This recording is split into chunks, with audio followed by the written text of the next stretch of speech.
తెలుగువారి number 1 choice Telugu matrimony. మౌన పోరాటం మౌన పోరాటం. అది ఇప్పుడు చాలా తిక్కగా ఉంది. అలాంటి మొండి ధైర్యంతో ఉండేవాళ్ళు ఎప్పుడు ఏం చేసుకుంటారో తెలీదు. ఒక్కోసారి ఆత్మహత్య చేసుకుంటారు.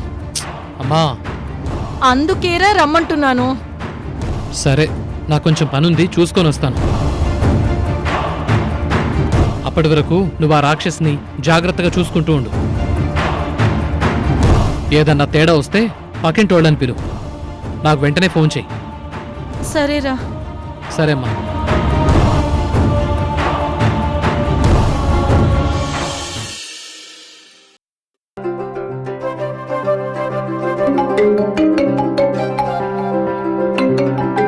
పెద్దమ్మా, మేనేజర్ గారు ఫోన్ చేసి. హలో,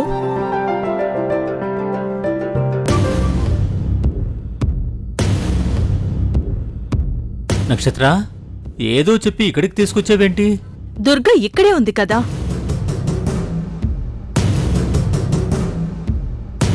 ఉంటే మురారి బయటికి పంపించేస్తే దుర్గ లోపలికి పంపిస్తోంది. అంటే దుర్గను బతిమలాడుకుంటావా? ఏం చేస్తానో చూడు. నేను వేసే మంటకి నువ్వు పెట్రోల్ పోయి చాలు, సీన్ బ్రహ్మాండంగా పండుతుంది. పద.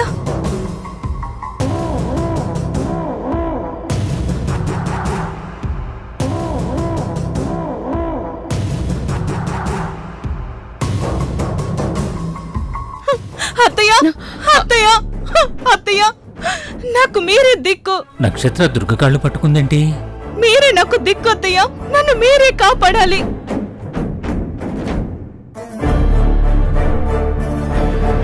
నేను చాలా తప్పులు చేశాను, వాటన్నిటిని మీరే క్షమించాలి. కాపాడండి అత్తయ్య, మీరే నన్ను క్షమించి కాపాడాలి. ప్లీజ్ అత్తయ్య, ప్లీజ్.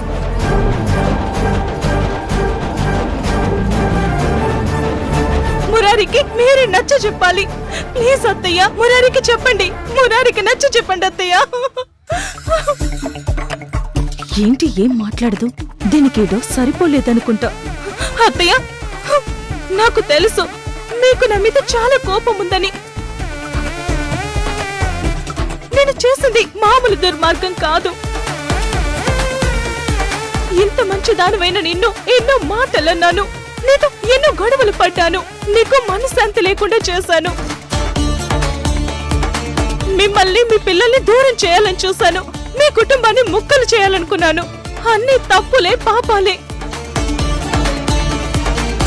కానీ అప్పుడు తెలియలేదు అత్తయ్య, ఏం చేయను. అప్పుడు నా నెత్తి మీద శని కూర్చుంది. అందుకే నాకు కన్ను మిన్ను తెలియలేదు, మంచి చెడ్డలు తెలియలేదు, చిన్న పెద్ద తేడాలు తెలియలేదు. ఇప్పుడు తెలిసింది అత్తయ్య, ఏదేంటో, ఏది కరెక్టో, ఏది రాంగో అన్నీ తెలిసాయి. అందుకే నేను బతిమాలుకుంటున్నాను. ఈ ఒక్కసారికి నీ కొడుకుకి నచ్చ చెప్పి నా కాపురాన్ని నిలబెట్టత్తయ్యా. నువ్వు చెప్తే నీ కొడుకు వింటాడు. ఇంకెప్పుడు ఏ తప్పు చెయ్యను, బుద్ధిగా కాపురం చేసుకుంటాను. ప్లీజ్ అత్తయ్య, ప్లీజ్. ఏం డ్రామాలాడుతున్నావు నక్షత్ర?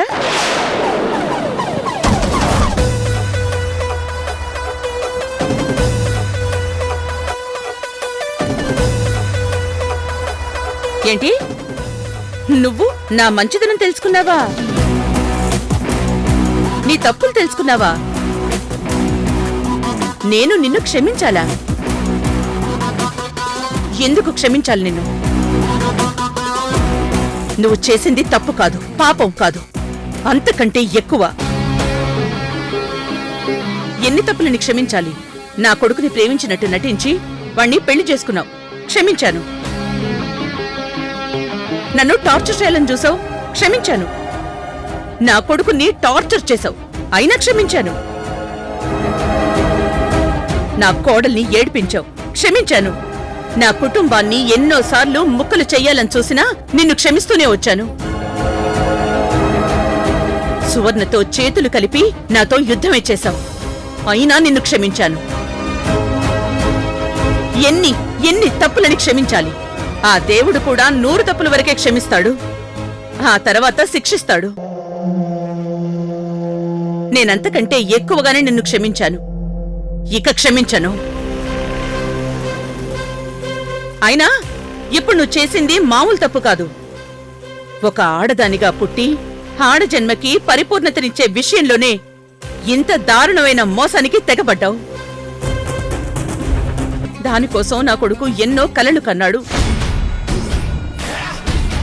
నీకు ప్రెగ్నెన్సీ వచ్చింది అని చెప్పగానే సంబరపడిపోయాడు. తనకి ఒక బిడ్డ పుట్టబోతుంది అని సంతోషం, నా వంశానికి వారసుడు వస్తున్నాడు అన్న సంతోషపడ్డాం. రాత్రిళ్ళు నీకు ఇబ్బంది ఉండకూడదని నేల మీద నిద్రపోయాడు. బిడ్డ ఆరోగ్యంగా ఉండాలని దేవుడికి మొక్కుకుని ఎప్పటినుంచో ఒంటిపూట భోజనం తింటున్నాడు. ఎక్కడున్నా ఏ టైంలో ఉన్నా నీ గురించే ఆలోచించాడు. అన్ని చేసిన వాడికి నువ్వేమిచ్చావు? అబద్ధం.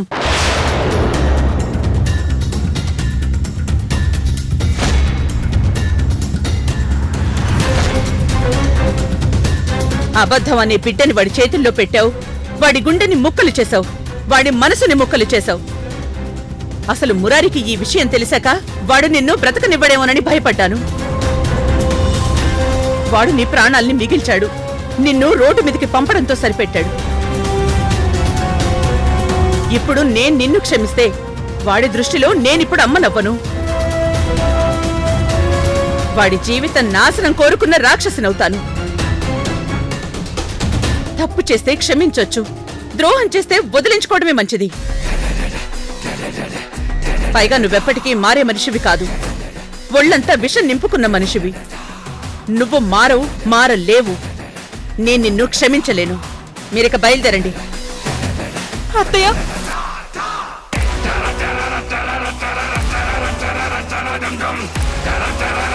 ఇదేంటి ఇలా అయిపోయింది? ఇప్పుడు ఏం చేయాలి? ఏదో ఒకటి చేయాలి. దుర్గగారు, దుర్గగారు, ప్లీజ్ అండి, ఒక్కసారి నా మాట వినండి. ఏయ్ రఘురాం, చెప్పేది నీ కాదు. అయినా ఇదంతా చేసింది నువ్వే. నీ వల్లే ఆ నక్షత్రాల తయారైంది. తను తప్పు చేసిన కొత్తలోనే నువ్వు మెత్తగా బుద్ధి చెప్పుంటే మారిపోయేది. నువ్వా పని చెయ్యలేదు, నక్షత్రని రెచ్చగొట్టావు. దానికి ఫలితం ఇప్పుడు నువ్వు కూడా అనుభవించాలి. వెళ్ళిపో ఇక్కడి నుంచి. నువ్వు రామ్మ సౌందర్య.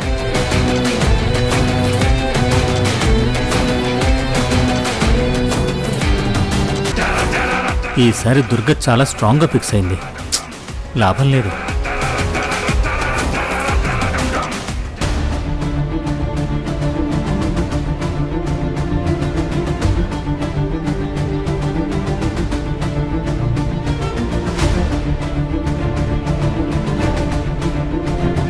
దీని వైపు నుంచి నరుక్కు రావాలి.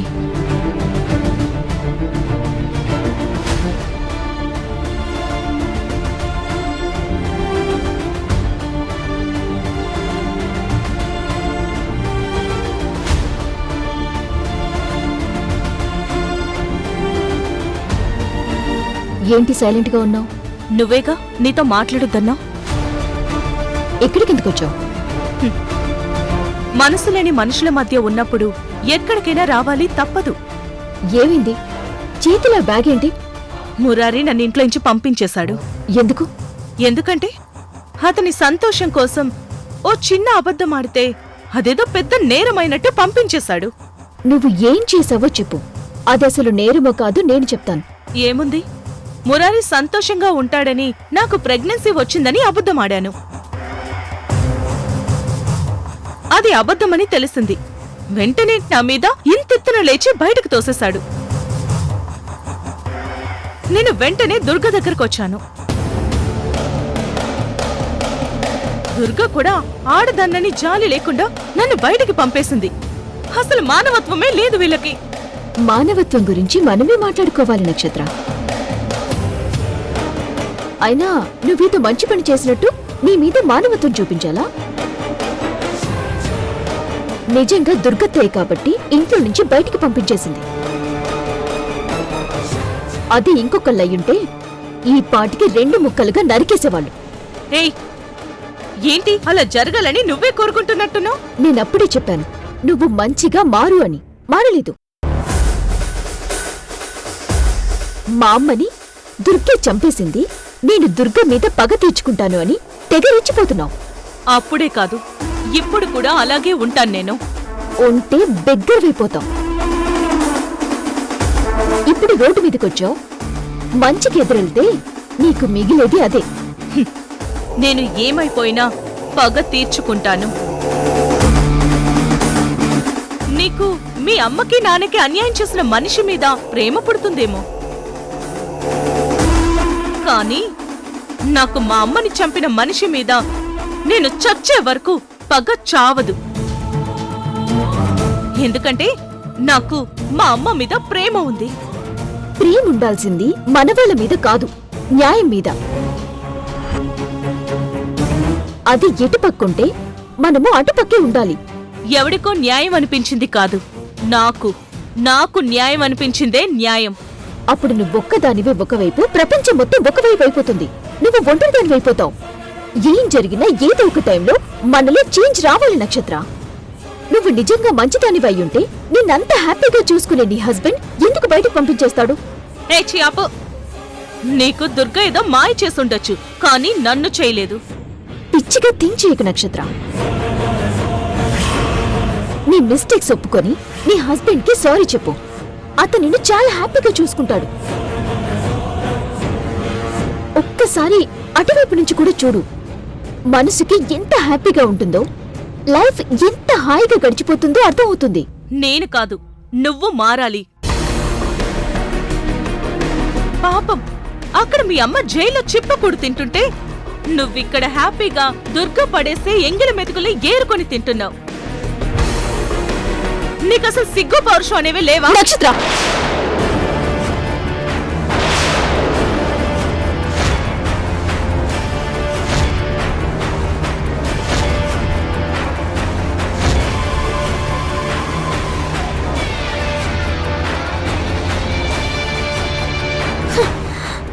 నేను ఇదివరకటి రుద్రుని అయితే ఈ పాటికి నువ్వు గేటు బయట రోడ్డు మీద పడేదాన్ని. ఏంటి ఏమన్నా? నేను ఎంగిలి మెతుకులు తింటున్నానా? నేను ఏం తింటున్నానో, ఏం చేస్తున్నానో, దుర్గత్త నా కోసం ఏమేం చేసిందో తెలుసా నీకు? సరే ఒకటి చెప్పు, నువ్వే దుర్గత్త ప్లేస్లో ఉంటే ఏం చేసేదానివి? సేమ్ ఇలాగే ఆస్తి మొత్తం నీ చేతికిచ్చేసి దుర్గత్త వాళ్ళు జైలుకు వెళ్ళిపోయి అవంతి ఒక్కతే మిగిలితే ఏం చేసేదానివి? అదే జరిగితే ఆ అవంతి బ్రతికుండగానే నరకం అంటే ఏంటో చూపించేదాన్ని. నువ్వేంటి, మేమైనా అదే చేసుండేవాళ్ళం. కాని దుర్గత్త ఏం చేసిందో తెలుసా? మా అమ్మ నన్ను పగవైపు నడిపిస్తే దుర్గత్త పెళ్లి వైపు తీసుకెళ్తానంది. మంచి సంబంధం, పెద్ద కట్నం ఇచ్చి పెళ్లి చేస్తానంది. బోర్డంతా ఆస్తి నాకిస్తానంది. హ్యాపీగా బతకమంది. కాని నేనొద్దన్నానని నా ఇష్ట ప్రకారం ఈ సిటీలో ఉన్న టాప్ కాలేజ్లో జాయిన్ చేసింది. టాప్ టీచర్స్ ని పెట్టి ట్యూషన్ చెప్పిస్తోంది. నేనిప్పుడు అక్కడి నుంచే వస్తున్నాను. నా కారు నాకు ఇచ్చేసింది. నాకు ఏది కావాలంటే అది చేస్తోంది. అంతెందుకు, నాకు ఏ ఆధారం లేదు. సూసైడ్ చేసుకోవాలని డిసైడ్ అయిపోయి పిల్స్ మింగబోయాను. అలాంటప్పుడు మనమైతే చస్తే చావని, పీడ పోతుందని వదిలేస్తాం. కానీ దుర్గత్త వదిలేయలేదు. నా చేతిలోంచి ఆ టాబ్లెట్స్ లాక్కొని పడేసి నాకు బుద్ధి చెప్పింది. నా మనసు మార్చి నన్ను మనిషిగా మార్చింది. నేను, మా అమ్మ నాన్నలు వాళ్ళందరినీ ఎంత టార్చర్ పెట్టినా అదేమీ మనసులో పెట్టుకోకుండా నన్ను కాపాడింది. చావు ఆలోచన వద్దంది. సంతోషంగా బతకమంది. అదంతా డ్రామా. డ్రామా చేయాల్సిన అవసరం ఆవిడికేంటి? నేను చేస్తే వాళ్ళకొచ్చిన నష్టం ఏంటి? వాళ్ళ ఆస్తులు, బిజినెస్లన్నీ వాళ్ళకి వచ్చేసాయి. ఇంకా నాతో గాని, నా వాళ్లతో గాని ఆవిడకేంటి సంబంధం? ఖచ్చితంగా ఆవిడ మంచిది నక్షత్ర, చాలా చాలా మంచిది. అందుకే చెప్తున్నాను, నువ్వు మారు.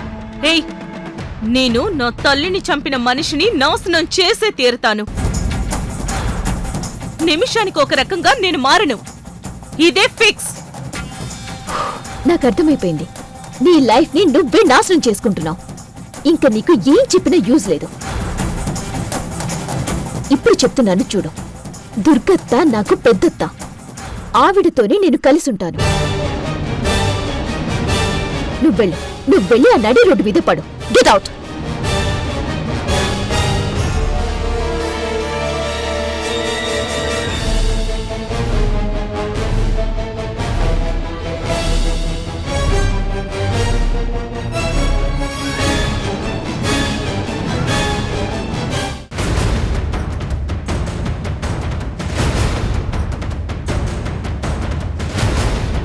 ఏంటమ్మా ఇది?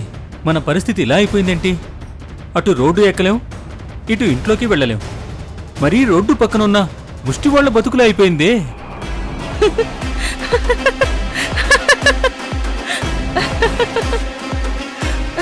ఏంటమ్మా, దుర్గపమ్మందని నీకు పిచ్చిగానే ఎక్కలేదు కదా? నక్షత్రకి పిచ్చి ఎక్కదు మావయ్య, నక్షత్రే పిచ్చెక్కిస్తుంది. అదేలాగమ్మా, దుర్గ నిన్ను ఆ ఇంట్లోకి రావద్దని చెప్పింది కదా. కానీ దుర్గా ఇక్కడే ఇంకొన్ని రోజులు ఉంటానంది కదా. ఉంటే నువ్వు దుర్గ మీద పగలా తెరుచుకోగలుగుతావు?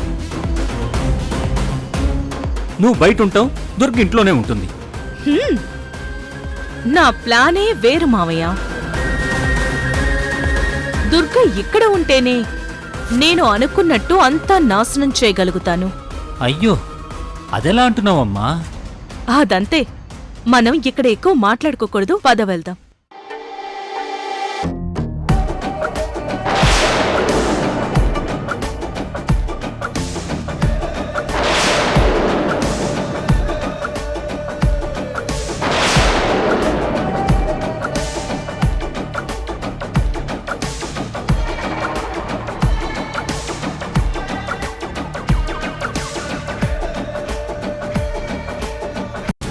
ఏదో ప్లాన్ అంటున్నావు, దుర్గ అక్కడే ఉండాలంటున్నావు.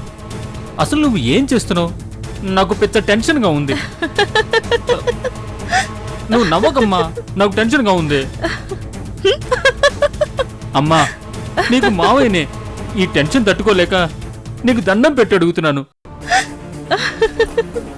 దయచేసి నవ్వడం మానేసి నీ ప్లాన్ ఏంటో చెప్పమ్మా. లేదంటే గుండెపోటొచ్చి పోయేలా ఉన్నాను. అమ్మా, ఈరోజు నేను చచ్చేలా ఉన్నానమ్మా. అమ్మా, ఎందుకలా నవ్వుతున్నావు? అసలు నువ్వేనా? దుర్గ మీద కసి తీర్చుకోవాలన్న కోపంతో, మురారిని ప్రేమించానన్న వంకతో అమెరికా నుంచి ఇక్కడికి వచ్చేసావు. ఇంగ్లీష్ దొరసాని అవుతావు అనుకుంటే తెలుగు పల్లెటూరు పిల్లలా మారావు. నీ అమ్మని చంపిన దుర్గని టార్చర్ పెట్టావు. ఎన్నో రకాలుగా హింస పెట్టాలని చూసావు. ఆ ఇంటిని ముక్కలు చేయాలని చూసావు. ఇన్ని చేసిందనివి ఇప్పుడు సడన్ గా ఆ దుర్గ కాళ్ల మీద పడ్డావు. ఏ రోజుకైనా ఆ దుర్గని ఎడంకాలతో తన్ని ఇంటి నుంచి బయటికి పంపించేద్దాం అనుకున్న నువ్వు దుర్గ కాళ్ల మీద పడ్డావు. అసలు నమ్మబుద్ధి కావట్లేదమ్మా. దుర్గ కాళ్ల మీద పడితే దుర్గ ఖచ్చితంగా నిన్ను క్షమించేసి నీతో పాటు ఇంటికొచ్చి మురారికి బుద్ధి చెప్తుంది అన్నావు. అది మాట ఊసుకే అన్నావేమో అనుకున్నాను. కానీ నిజంగానే ఇక్కడికొచ్చి దుర్గ కాళ్ల మీద పడ్డావు. అయినా దుర్గ ఎక్కడికి రానంది, నిన్నే బయటికి పొమ్మంది.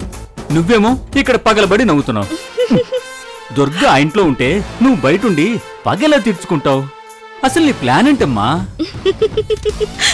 నేను దుర్గ ఇంట్లోకి వెళతాను, పగ తీర్చుకుంటాను. కానీ మురారి ఇంట్లోకి రానివ్వడు. కాబట్టి మురారిని నీ చేతుల్లో పెట్టుకోవడం కుదరదు.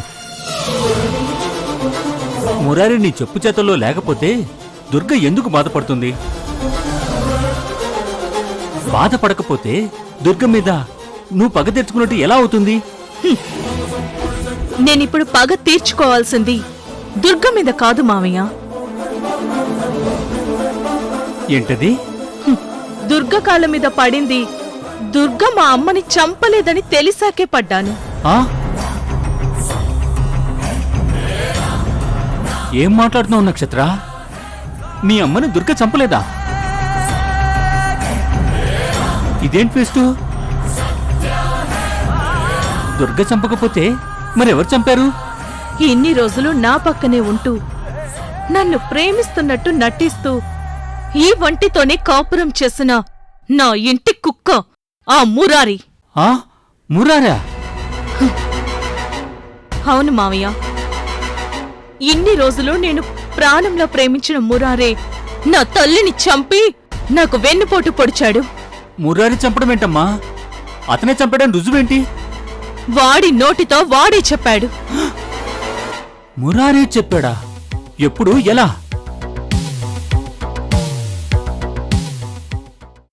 నక్షత్ర వాళ్ళ అమ్మ చనిపోయింది నా వల్ల కదా. వాళ్ళమ్మని చంపింది నేను కదమ్మా.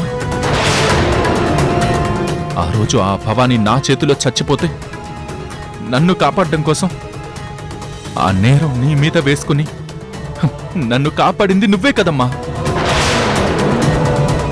కానీ ఈ విషయం నక్షత్రకి తెలీదురా?